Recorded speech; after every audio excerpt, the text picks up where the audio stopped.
Norway میں قرآن پاک کی بے ادبی ہوئی، دکھ اپنی جگہ ہے، خوشی اس بات کی ہے کہ اس ملک میں اسلام کا دروازہ کھل گیا ہے۔ آپ جائیے فرانس کے اندر، 10 سال پہلے ایک مسجد تھی، آج فرانس میں 1000 مسجدیں ہیں۔ 10 سال پہلے 10 مسلمان تھے، آج فرانس میں 10 لاکھ انگریز مسلمان ہیں۔ کیوں؟ لوگوں کو پتہ لگ گیا کہ اگر آپسی بھائی چارے کا کوئی مذہب ہے، اگر آپسی رواداری کا کوئی مذہب ہے، اگر ایک دوسرے سے محبت کا کوئی مذہب ہے، اگر کوئی اپنے مذہب کے علاوہ کسی گرتے ہوئے کو اٹھا سکتا ہے، اگر کوئی بنا کسی کی بے عزتی کیے کسی کی مدد کر سکتا ہے، اگر کسی کی آنکھیں کسی ماں بہن کو دیکھ کر جھک سکتی ہیں، اگر کوئی کسی کے آگے اپنا آپ سراپا نشاور کر سکتا ہے، تو وہ صرف اور صرف محمد الرسول اللہ کے مسلمان ہیں، ان کے علاوہ کوئی نہیں ہے۔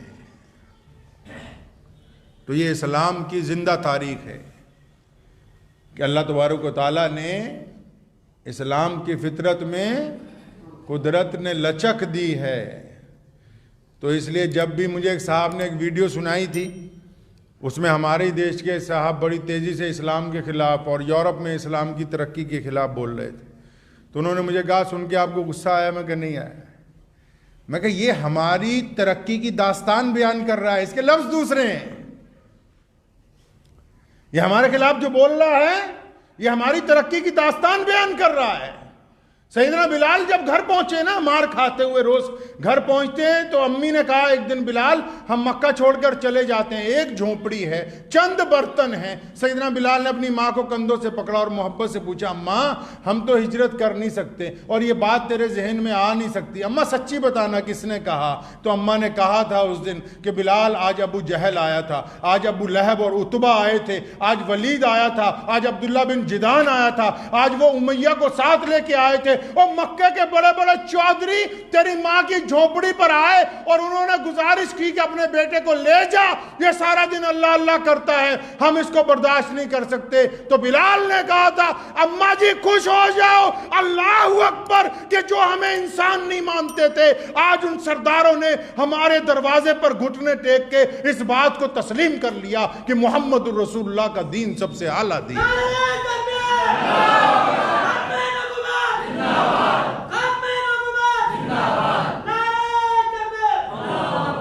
دنیا کی طاقتیں وقتی طور پر ہمیں متاثر کر سکتی، ہماری چھاتی میں گولی اتار سکتی، کسی کی زبان کاٹی جا سکتی ہے، کسی کو اٹھا کے اندر دیا جا سکتا ہے، کسی پر دباؤ بنایا جا سکتا ہے، کچھ بھی کر لیں۔ دنیا کی جتنی طاقتیں ہیں وہ ہر ایک کام کر سکتے ہیں، لیکن محمد الرسول اللہ کے دین کو روک نہیں سکتے، کیونکہ سونے رسول نے جب کہا نا کہ ہم نے ایک اللہ کی عبادت کرنی، اور جب بلال کو گلے سے لگایا، بلال کالے ہیں اور یہ محمد رسول اللہ اللہ کے نائب ہیں، کائنات میں سب سے خوبصورت ذات ہے۔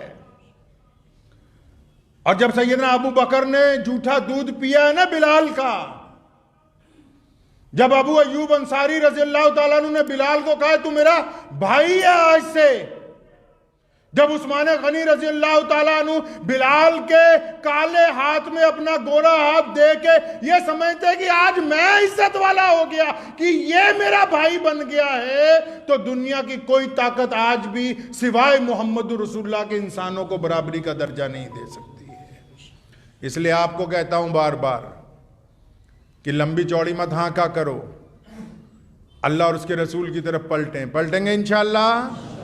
میں کل رات یو پی میں تھا تو وہاں میں مسلمانوں کے ایک بات کہی، میں نے کہا یہ تو ممکن نہیں ہے نا کہ آپ کہتے رہیں کہ اچھا جی میں مکھیہ منتری بنوں گا فلاں کام کروں گا، نہیں، اسلام نے آپ کے ذمے جو کام ڈالا ہے وہ کام کیجیے۔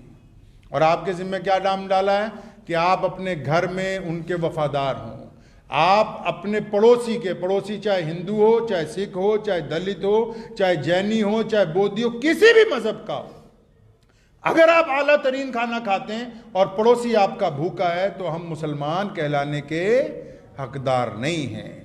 آپ اگر دوسرے بندے کو یہ سمجھ کے اپنی گلے سے لگاتے ہیں کہ یہ چاہے میرے مذہب کا ہے یا نہیں ہے، میرے سونے رسول کی امت میں سے ہے، ہمارے اللہ تعالیٰ کا بندہ ہے اور یہ اللہ کی مخلوق ہے. یہی تو نظام ہے کہ ہم فرانس میں آگے بڑھ رہے ہیں اور ناروے میں قرآن پاک کی مخالفت کیوں ہو رہی ہے. چائنا کو کیوں فکر ہے کہ مساجد کے اوپر تالے لگا دیے جائیں. پوری دنیا میں اسلام تیزی سے آگے بڑھ کیسے رہا ہے؟ پوری دنیا کے مسلمان رسول اللہ صلی اللہ علیہ وسلم کے طریقے کے مطابق نہایت عاجزی اور انکساری کے ساتھ اسلام کا دفاع کر رہے ہیں، لوگوں سے محبتیں بانٹ رہے ہیں. اور جب کوئی گنڈا کسی غریب پر ہاتھ ڈالتا ہے، پھر وہ غریب چاہے مسلمان ہے یا نہیں، تو مسلمان اس گنڈے کے پنجے میں پنجہ لڑا کے بتاتے ہیں کہ ہم محمد رسول اللہ کی امتی ہیں، تمہاری بدماشی چلنے نہیں دیں گے. یہی اسلام ہے کہ ایک مسلمان ان تمام غیر ضروری کاموں کو چھوڑ دے جن میں اس کا کوئی دخل نہیں ہے، ان تمام غیر ضروری باتوں کو چھوڑے جس میں اس کا کوئی لینا دینا نہیں ہے. دعا. لیکن آپ یہ دیکھیے کہ جب بھی قرآن پاک کی جہاں پر لوگوں نے بے ادبی کرنے کی کوشش کی ہے، ان روئے زمین پر اللہ نے قرآن پاک کی عزت برقرار کر دی. شہید بابری مسجد کا مقدمے کا فیصلہ آ گیا، ٹھیک ہے، سپریم کورٹ کا فیصلہ مان لیا ہم نے، لیکن ہم اسے بھولتے تو نہیں ہیں. کسے نہیں بھولتے؟ اس مسجد کی شہادت کو نہیں بھولتے. کیوں نہیں بھولتے؟ اسلام نے کہا کہ جب کوئی بندہ، جب کوئی تاریخی چیز اپنی شہادت دیتی تو اس کا روئے زمین پر جب پہلا قطرہ گرتا ہے، اللہ فرماتے ہیں، رسول اللہ نے فرمایا کہ جب شہید کا پہلا قطرہ زمین پر گرتا ہے اس کی مغفرت ہو جاتی ہے. دوسرے قطرے پر جنت کے دروازے کھل جاتے ہیں، تیسرے قطرے پر اسلام کے پودے لگتے ہیں.